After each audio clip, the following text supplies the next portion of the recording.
السلام علیکم ناظرین، یہاں پر آپ کو تازہ ترین خبر سے آگاہ کرتے چلیں کہ افغانستان میں 85 ارب ڈالر مالیت کا امریکی فوجی ساز و سامان طالبان کے پاس چلا گیا ہے۔ افغانستان رائے جانے والے فوجی ساز و سامان میں 75,000 گاڑیاں، 200 ہوائی جہاز اور ہیلی کاپٹر اور 6 لاکھ چھوٹے اور ہلکے ہتھیار شامل ہیں۔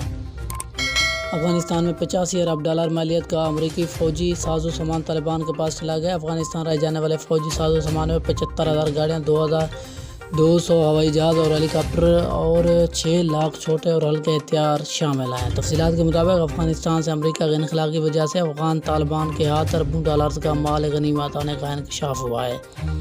اس حوالے سے امریکی ریپبلکن کانگریس کے رکن جیم وینکسن نے اہم انکشاف کرتے ہوئے صدر جو بائیڈن کی حکومت کو شدید تنقید کا نشانہ بھی بنایا۔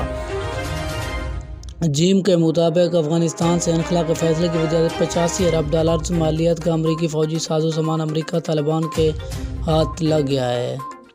ان کے مطابق امریکی فوج کی جانب سے افغانستان میں جو فوجی ساز و سامان چھوڑا گیا ہے، اس میں 75,000 گاڑیاں، 200 ہوائی جہاز، ہیلی کاپٹر اور 6 لاکھ چھوٹے اور ہلکے ہتھیار شامل ہیں۔